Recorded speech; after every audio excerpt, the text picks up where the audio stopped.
July 4th is tomorrow. You're going to see a lot of American flags. You'll see a lot of cookouts, barbecues, and tons of fireworks. The nation as a whole will celebrate our independence. But I want to bring it to a more personable level and ask you, where is your independence? I was having a conversation early in the week with some people that I know, and as adults we were talking about some issues that some of our youth and young people were having. And it made me ponder. So I have to be the thinker that I am. Well, let me go look some things up. And I saw some facts that related to some issues around youth. Okay, from my research, here's what I found. From adolescent substance abuse knowledge base, 30% of teens are offered drugs in high school and middle school. 9.5% of teens have tried some form of cocaine in their lives. 32.2% of teens tried their first drink before age 30. American Lung Association, 3.1 million American teens smoke. Of these, 25% of 17 and 18-year-olds smoke daily. The Kaiser Foundation states that nearly 50% of adolescents between the ages of 12 and 8 feel pressured into having sex in relationships.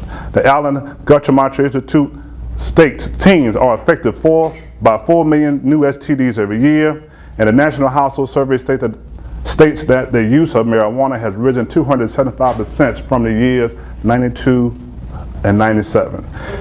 Communities responding to the challenge of adolescent pregnancy prevention: 9% 14 years, 18% 15 through 17, 22% 18 through 19 years of teens experience pregnancy every year. So to me, I looked at the why.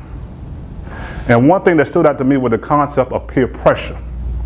Now, sadly enough, peer pressure is not fugacious in nature. So upon looking at that in the concept of duality, there's pros and cons. Now, peer pressure sometimes can be good, but a lot of times can be negative. So I'm going to speak toward the side of the negative peer pressure. So let's define what peer pressure is. But peer pressure refers to the influence exerted by a peer group in encouraging a person to change his or her attitudes, value, or behavior in order to conform to group norms. Now, to me, the failure to stand up in negative peer pressure is cowardly. Here's the cure, the other side of duality, the positive side, independence. Fact finding again, that the successful ending of the American Revolution, they maintained close relations with England even after their independence, others. Second definition, a city in western Missouri, the beginning of the Santa Fe Trail, me portion thereof, generally exercising sovereignty. My did you know fact finding bonus just for you. Thirdly, is the self-government of a nation, country, or states by its residents, population, or so freedom from control of influence of another or others.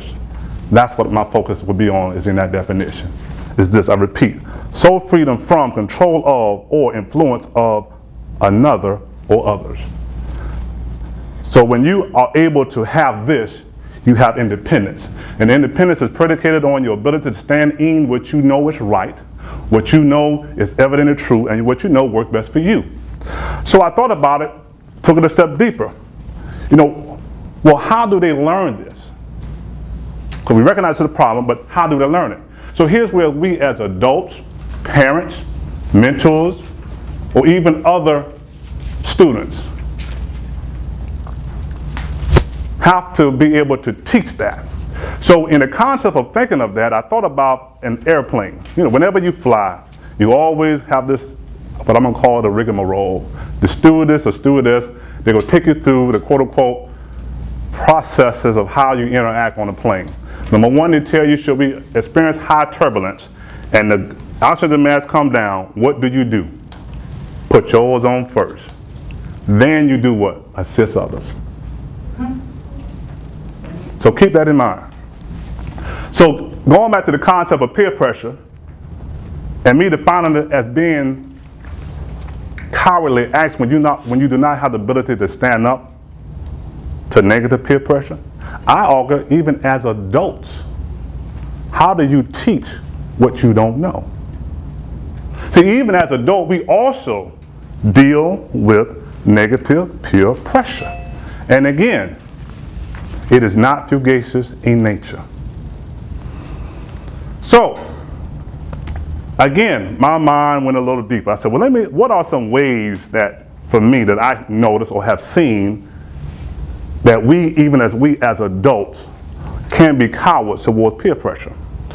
I thought about recently, I had a friend who recently was moving up north, and 2 o'clock in the morning, they was having a going away event for her.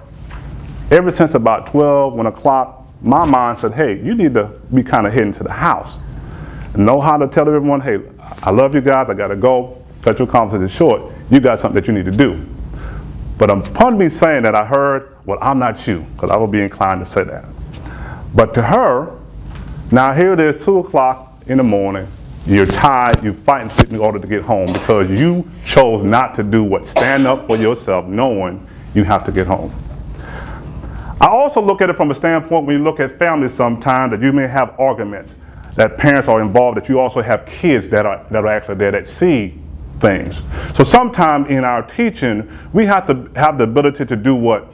Look past our personal feelings and emotion and be sure that it's still a teachable moment. How do we teach how to interact with dealing with challenge? So yes, these are facts around teenagers, but the harsh reality, there's such a broader picture that's minor in what we have the potential to teach if we only understood and embraced the concept of standing up to negative peer pressure. So I thought about it, what if we had the ability to do that and show teens what we go through, the pros and the cons of having the ability to step in to dealing with negative peer pressure? I would argue we would have, I guess many of us would be considered as better adults, we would have better families, better communities, better country, and it would be a better world by us embracing the concept. Or even think about it, someone who's racist, but know right from wrong. It's not good to treat someone in a negative manner because of color. How many people know that, but will not stand up? So on that note, in light of independence, here's where my mind went. It's the ability for us to understand and embrace the concept of being able to push back on negative peer pressure. So upon leaving today, I ask you to consider, where is your independence? Let's start.